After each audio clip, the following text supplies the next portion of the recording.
شب قدر کے ثبوت کے لیے قرآن مقدس میں پوری ایک سورت موجود ہے جسے سورہ قدر کے نام سے جانا اور پہچانا جاتا ہے۔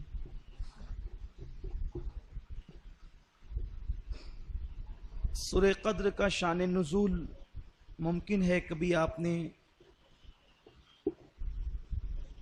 شب قدر میں مجھ سے سنا ہوگا،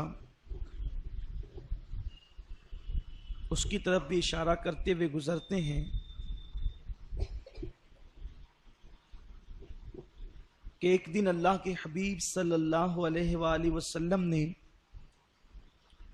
بنی اسرائیل کے ایک عبادت گزار بندے کا تذکرہ کیا کہ اس نے بہت طویل عرصے تک روزے رکھے، عبادتیں کی، جہاد کیا،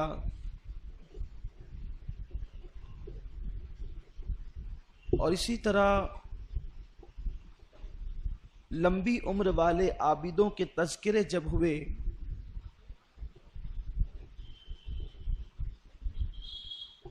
حضور علیہ السلام نے خود کیا صحابہ کے سامنے، پھر صحابہ نے ایک سوال کر دیا کہ یا رسول اللہ صلی اللہ تعالی علیہ وسلم کے ان لوگوں کی عمریں اتنی لمبی لمبی، کوئی 500 سال، کوئی اتنے سال، کوئی اتنے سال، اور ہم لوگوں کی عمر طبعی 60-70 سال ہوتی ہے، تو ہم کیوں کر ان کی نیکیوں کے برابر پہنچ سکیں گے؟ حضور علیہ السلام نے یہ بات سنی اور امت کے حوالے سے سرکار علیہ السلام ایک سوچ میں پڑ گئے اور اپنے سر انور کو حضور نے جھکا لیا۔ محبوب کی پریشانی یا محبوب کی بے چینی مشیت کو کب دیکھی جانی تھی؟ تو اللہ نے بلبل سدرا کو سورہ قدر لے کر کے بھیج دیا اور فرمایا کہ انا انزلناہ فی لیلۃ القدر وما ادراک ما لیلۃ القدر، کہ یہ جو قرآن ہے ہم نے شب قدر میں نازل کیا، اور تم نے کیا جانا کہ یہ لیلۃ القدر کیا ہے؟ لیلۃ القدر خیر من الف شہر، کہ یہ 1000 مہینوں سے بہتر ہے۔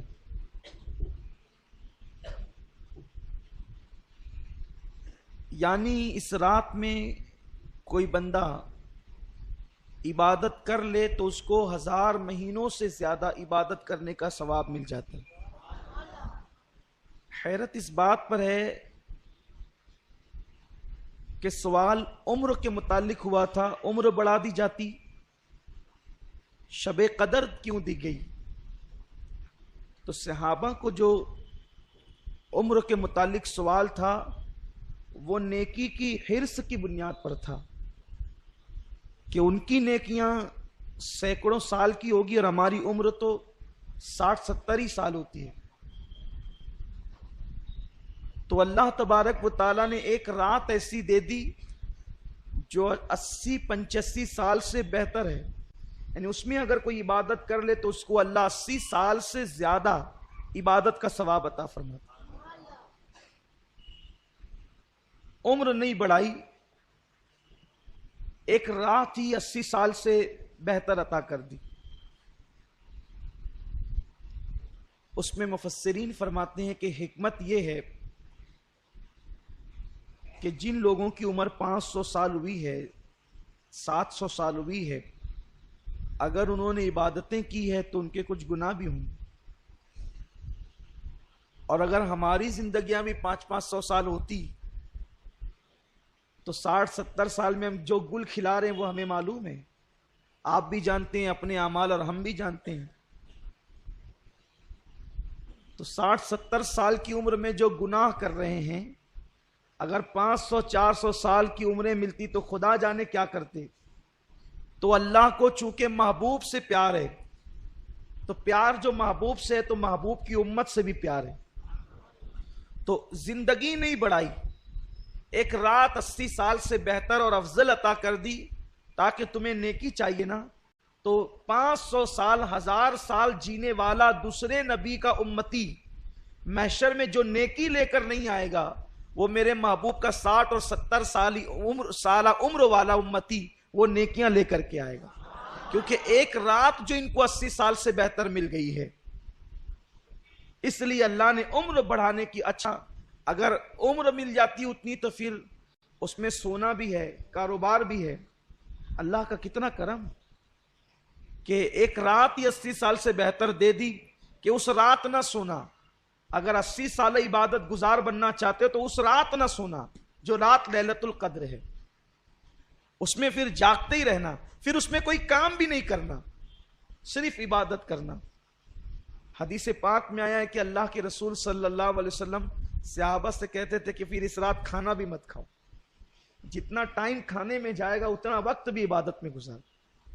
آقا علیہ السلام فرماتے تھے کہ افطار دودھ سے کر لو تاکہ کچھ طاقت تمہارے اندر رہے, اور رات کا کھانا اور سحری ایک ساتھ کر لینا, یعنی پھر مؤخر کر دو, اس رات کھانے کو بھی مؤخر کر دو, تاخیر کر دو, اس میں سحری اور عشائیہ دونوں ایک ساتھ کر لینا تاکہ یہ ٹائم بچ جائے. ام المومنین اما عائشہ صدیقہ فرماتی ہے حضور اس رات تہبند اتنا کس کے باندھتے تھے. میں نے پوچھا حضور اتنا کس کے تہبند باندھتے ہیں؟ تو فرماتے ہیں عائشہ عبادت کے لیے کمر کس رہے ہیں.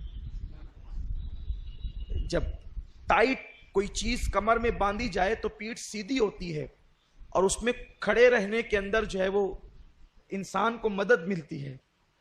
تو ایک تو عرفن ہے کمر کسنا, اور ایک تو حقیقتاً ہے. یہ کہتے ہیں نا کہ میں نے فلاں کام کے لیے کمر کس لی ہے, یعنی اب یہ کام کر کے ہی رہوں گا. تو اللہ کے رسول صلی اللہ علیہ وسلم اس رات عبادت کے لیے کمر کستے تھے. یوں تو ان کی ہر رات ہی عبادت میں گزرتی تھی, ہر رات عبادت میں. بلکہ اللہ فرماتا ہے, ابھی آپ نے سنا نا, یا ایھا المزمل قم اللیل الا قلیلا, اے میرے محبوب, اے جھرمٹ مارنے والے پیغمبر, آپ پوری رات عبادت نہ کیا کریں, کچھ سو بھی جایا کریں. یعنی جس کی عبادتوں کو دیکھ کر خدا فرماتا ہے کچھ آرام بھی کر لیا کریں, تھوڑا کچھ آرام بھی کر لیا کریں. عبادت کا اتنا ذوق تھا, لیکن اتنی عبادت کرنے والے رسول شب قدر میں اور زیادہ کرتے تھے. فرماتی تھی اما عائشہ کہ حضور علیہ السلام سال بھر جتنی عبادت کرتے تھے اس سے زیادہ کثرت کے ساتھ میرے آقا شب قدر میں عبادت کرتے. تو شب قدر کے متعلق اختلاف ہے کہ یہ ہوتی کب ہے.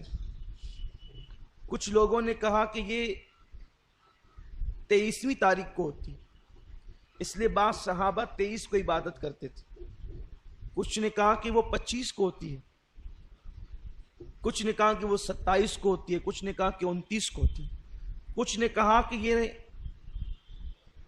آخری عشرے کی کسی بھی رات میں ہوتی ہے, یا 21 کو ہوگی, یا 22 کو ہوگی, یا 23 کو ہوگی, یا 24 کو, یا 25 کو, 26 کو, 27 کو, 29 کو, کبھی بھی ہو. کچھ لوگوں نے کہا کہ نہیں, صرف یہ آخری عشرے میں 5 طاق راتوں میں ہوتی ہے, 21, 23, 25, 27, 29. اور بعض لوگ کہتے ہیں کہ وہ 27 ہی کو ہوتی ہے. وہ کچھ دلیل پیش کرتے ہیں. ایک دلیل تو یہ حدیث پاک ہے کہ اللہ کے حبیب صلی اللہ علیہ وآلہ وسلم نے 21ویں شب چھوڑ دی. 23ویں کو حضور صحابہ کے ساتھ مسجد میں قیام کے لیے, جو کہ معتکف تو رہتے ہی تھے, قیام کے لیے کھڑے ہوئے اور تھوڑی دیر عبادت کی ہوگی کہ فرمایا کہ جس رات کو تم تلاش کر رہے ہو وہ آج نہیں ہے, وہ اس کے بعد آئے گی. تو 23 کو عبادت کی تھوڑی دیر, اور اس کے بعد ان کو آزاد کر دیا صحابہ کو کہ یہ آج نہیں جسے تلاش کر رہے ہو, اس کے بعد آئے گی. پھر لوگ اپنے طور پہ عبادتیں کرنے لگے یا گھروں کو چلے گئے جو معتکف نہیں تھے. آقا کی تو رات عبادت میں ہی گزرتی تھی. پھر فرمایا 24 چھوڑ دیا اور 25 کو آدھی رات تک عبادت کی. پھر فرمایا کہ جسے تم ڈھونڈ رہے وہ آج نہیں ہے, وہ اس کے بعد ہے.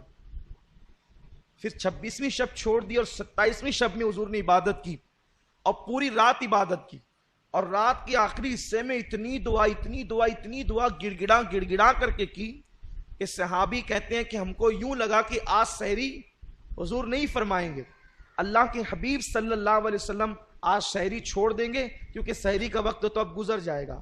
حتیٰ کہ سحری کا ٹائم بہت کم رہ گیا تو حضور علیہ السلام نے دعا مکمل کی اور پھر سحری فرمائی، اور پھر مسکرا کر کہتے ہیں جسے تم ڈھونڈ رہے تھے وہ آج ہی تھی۔ تو 27ویں تاریخ کو تو، لیکن کچھ لوگ یہ کہتے ہیں کہ وہ گھومتی رہتی ہے، لیکن ہمارے امام اعظم ابو حنیفہ کا قول یہ ہے کہ وہ 27ویں کو رہتی ہے۔ اصل میں یہ بتایا اس لیے نہیں گیا ہے کہ لوگ جو ہے وہ پھر 27ویں ہی کو عبادت کریں گے اور دوسری راتوں کو چھوڑ دیں گے۔ یہ اس دور میں کہا تھا کہ بتایا نہیں گیا کہ لوگ اسی 27ویں کو کریں گے اور چھوڑ دیں گے، لیکن آج تو حال یہ ہے کہ اگر متعین کر دو کہ 27 ہے تو اس میں بھی نہیں کرتے، ذوق ہی نہیں رہا، شوق ہی نہیں رہا عبادت کا، الا ماشاء اللہ۔ کچھ لوگ یہ کہتے ہیں قرآن خود اشارہ دے رہا ہے کہ شب قدر 27ویں کو ہوتی ہے۔ قرآن میں جو سورہ قدر ہے اس میں لیلۃ القدر 3 مرتبہ آیا ہے اور اس کے کلمے ہیں 9، تو اگر 3 کو 9 سے ضرب دیں تو 27 بنتے ہیں، اس لیے یہ 27ویں شب کو ہی شب قدر ہوتی ہے۔ دوسری بات یہ ہے کہ اللہ کو طاق عدد بہت پسند ہے، 1 3 5 7 9 11 13، یہ طاق عدد اللہ کو پسند ہے۔ فرمایا گیا کہ وہ وتر ہے اور وتر کو پسند کرتا ہے، لیکن ان طاق سارے اعداد میں اللہ کو 7 زیادہ پسند ہے، اسی لیے کعبے کے طواف میں بھی 7 چکر ہے، صفا مروہ کی سعی بھی 7 ہے۔ آپ اسی طرح دیکھتے چلے جائیں، اللہ تبارک و تعالیٰ نے طاق عدد کو پسند کیا اور اس طاق میں 7 کو زیادہ پسند کیا۔ تو شب قدر جو 27ویں کا قول کرتے ہیں تو وہ کہتے ہیں کہ جس عشرے میں شب قدر ہونی ہے تو یہ 7ویں رات ہے، اس 7ویں رات ہونے کی وجہ سے اس لیے شب قدر 27ویں کو ہوتی ہے۔ اس رات جو ہے وہ آسمان پر تارے خوب ہوتے ہیں، چاند بھی ہوتا ہے، موسم میں نہ بہت زیادہ گرمی ہوتی ہے نہ ٹھنڈی ہوتی ہے، معتدل رات ہوتی ہے، اور اس کا جو صبح کا سورج نکلتا ہے تو یہ سورج بغیر کرنوں کا ہوتا ہے۔ ایک مرتبہ حضرت عبداللہ ابن مسعود سے ملنے کے لیے کچھ لوگ گئے تو دیکھا کہ وہ اپنی چھت پہ کھڑے سورج دیکھ رہے تھے۔ جب لوگ آئے تو یہ نیچے اترتے ہوئے کہتے ہیں صدق اللہ و صدق رسول اللہ، اللہ نے سچ کہا اور اس کے رسول نے سچ کہا۔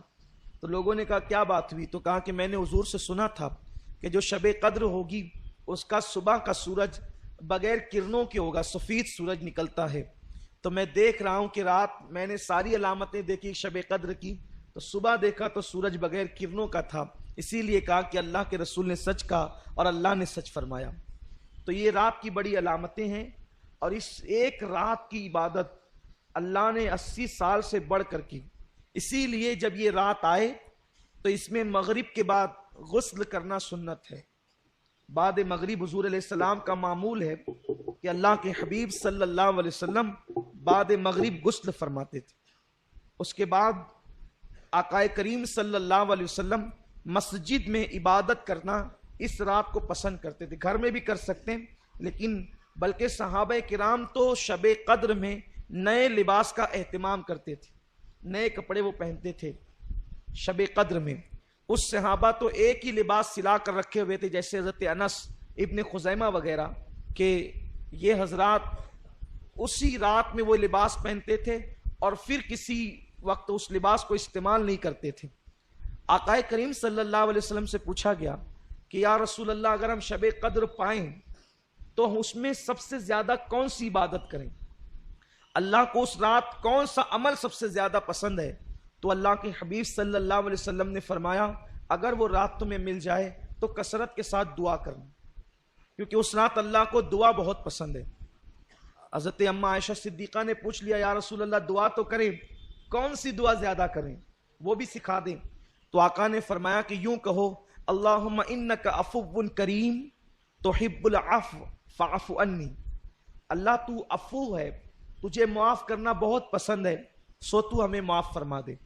اس رات توبہ کرو کثرت کے ساتھ، ہو سکے تو صلاۃ التسبیح کا اہتمام کرو، ہو سکے کچھ نوافل پڑھو، اور جب رات کا آخری پہر آ جائے تو پھر دعا میں مصروف ہو جاؤ، اور ہو سکے تو سحری تک دعا کا اہتمام کرو، کیونکہ یہ رات جاگنا اپنے مقدر کو جگانا ہے۔ جو اس رات کو جگ گیا وہ 80 سال عبادت میں آگے ہو گیا۔ اور خاص طور پر بہت اہم بات عرض کرنے جا رہا ہوں، جتنی عبادتیں بھی آپ کرتے ہیں اللہ اس کو قبول کر لے تو اس پر انعام کیا ملتا ہے؟ جیسے کسی نے حج کیا تو حج کرنے والے کے سارے گناہ معاف ہو جاتے ہیں، وہ ایسے پاک ہو جاتا ہے جیسے ابھی اپنی ماں کے پیٹ سے پیدا ہو۔ اسی طرح جمعہ کی نماز پڑھ کے جانے والا ہفتے بھر کے سارے گناہ معاف ہو جاتے ہیں۔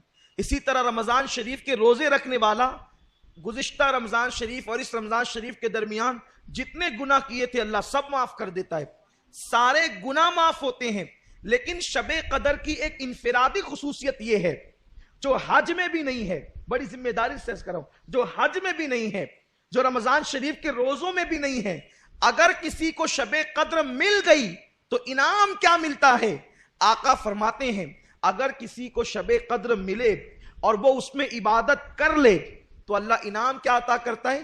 جتنے گناہ کیا ہے وہ بھی معاف کر دیتا ہے، اور جو ابھی کیا نہیں ہے کرنے والا ہے اللہ اس کو پیشگی معاف فرما دیتا ہے۔ کتنا بڑا کرم ہے۔ لیکن شب قدر ملنا چاہیے، اور وہ متعین نہیں ہے، لیکن ہم تو بس اللہ پر امید کرتے ہوئے جو ہے وہ شب قدر میں عبادت کرتے ہیں۔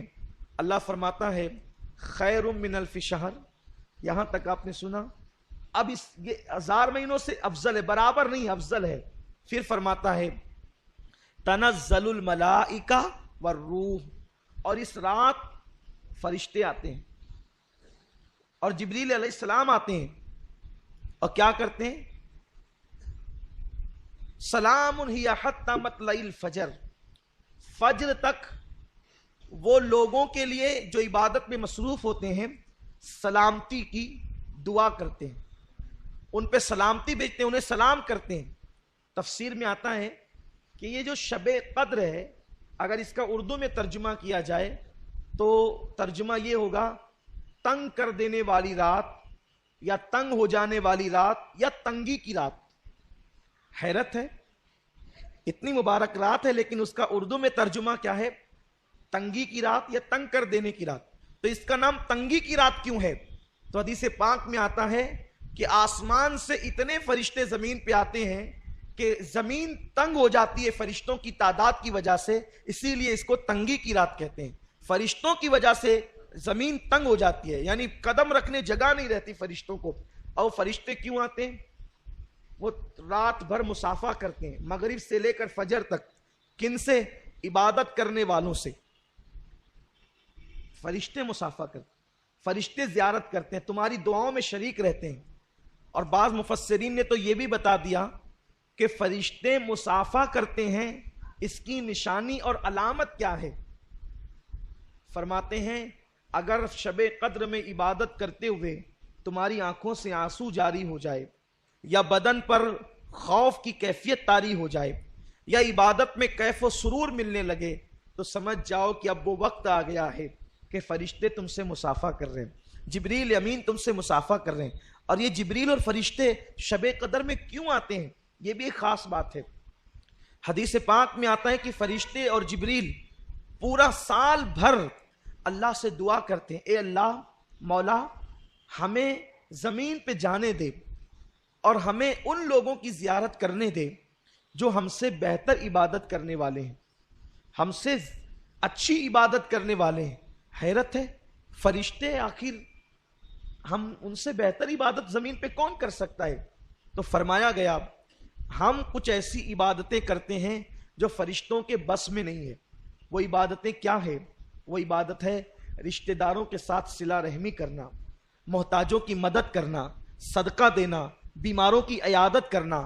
حتیٰ کہ یہ عبادت کہ اگر تمہارا بچہ سو رہا ہے اور اس کے بدن پر چادر نہیں ہے تو اس کے بدن پر عذرائے شفقت چادر ڈال دینا، یہ بھی عبادت ہے، یہ فرشتوں کے بس کی نہیں ہے۔ روایتوں میں آتا ہے اگر تمہارا بچہ سو رہا ہے، وہ چادر پھینک دیا، تم نے چادر اس کے اوپر اڑا دیا، تو بھی اللہ تمہاری مغفرت فرما دیتا۔ فرشتوں کے بس کا نہیں ہے وہ، کیونکہ فرشتوں کی تو اولاد ہی نہیں ہے، فرشتوں کا بھائی نہیں ہے، وہ صلہ رحمی کس کے ساتھ کریں گے؟ فرشتوں کی بیوی نہیں ہے، وہ محبت کس کو دیں گے؟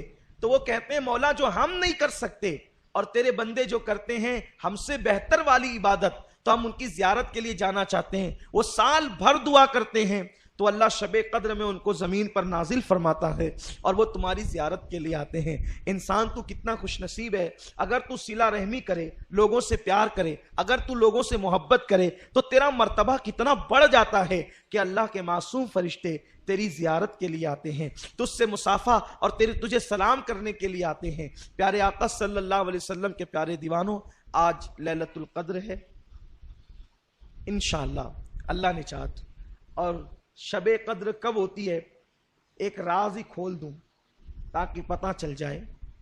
فرمایا صوفیاء کرام نے کہ جس رات تو دل کی گہرائی سے اخلاص کے ساتھ عبادت کر، وہی رات تیرے لیے شب قدر ہے۔ شب قدر میں بھی سوتا پڑا رہے تو کیا ملے گا؟ شب قدر میں گناہ کرے تو کیا ملے گا؟ شب قدر میں ہاتھ باندھ کر نماز میں کھڑا رہے اور تیرا دل و دماغ کاروبار میں رہے تو کیا ملے گا؟ اور اگر تو نے 2 رکعت نماز کسی رات میں دل کو حاضر کر کے اس کی محبت میں پڑھ لیا تو وہی تیرے لیے شب قدر ہے۔ اس لیے آج کی رات ہمیں عبادت میں گزارنا ہے، اور میں بھی چاہتا ہوں کہ حالانکہ علم دین سیکھنا سکھانا یہ نفل عبادتوں میں بہت بڑی عبادت ہے، لیکن ہم نے اپنی محفل کر لی ہے، اور کل پرسوں بھی محفلیں ہوگی، زندگی رہے گی تو بیانات کی محفلیں ہوتی ہی رہے گی۔ تو میں یہ چاہتا ہوں کہ ہم اور آپ اپنی ضروریات سے فارغ ہو کر پھر سے مسجد میں آئیں، ٹھیک 1 بجے انشاءاللہ ہم جو ہے وہ قیام اللیل کی تیاری کریں گے، اور اس کے بعد تھوڑی دیر قیام کرنے کے بعد اللہ جتنی توفیق دے اتنی عبادت کرنے کے بعد پھر ذکر ہوگا، اور خاص طور پر تصور مدینہ میں دعا ہوگی۔ انشاءاللہ تصور مدینہ میں جو دعا ہوگی وہ کیبل پہ نشر کی جائے گی، تاکہ جو خواتین عورتیں ہیں وہ اس دعا میں شریک ہو سکے اور اس دعا کی برکتوں سے مالا مال ہو سکے۔ اللہ تعالیٰ مجھے آپ سب کو شب قدر کی برکتوں سے مالا مال فرمائے، اور اللہ تعالیٰ ہمیں پوری رات کثرت کے ساتھ عبادت کرنے کی توفیق عطا فرمائے۔ اپنی اپنی دعائیں بھی کریں، کچھ تلاوت بھی کر لیں، اور پھر اگر کوئی ضرورت ہو تو اس سے فارغ بھی ہو لیں، اور جلدی سے مسجد میں آ جائیں تاکہ ہم وقت مقررہ پر ساری عبادتیں کر سکیں۔ کیونکہ شب برات اور شب قدر میں فرق یہ ہوتا ہے کہ شب برات میں نفل روزہ ہوتا ہے، کوئی رکھتا ہے کوئی نہیں رکھتا، اور پانی بھی پی لیا تو سحری ہو گئی، لیکن یہاں اعتکاف والوں کا بھی ہمیں خیال کرنا ہوتا ہے، تو ہمیں 3 بجے سے پہلے اپنی محفل ختم ہی کرنی پڑے گی تاکہ اعتکاف والے سحری کر لیں، اور ہم لوگ بھی اپنے گھروں کو سحری سے پہلے پہنچ سکیں۔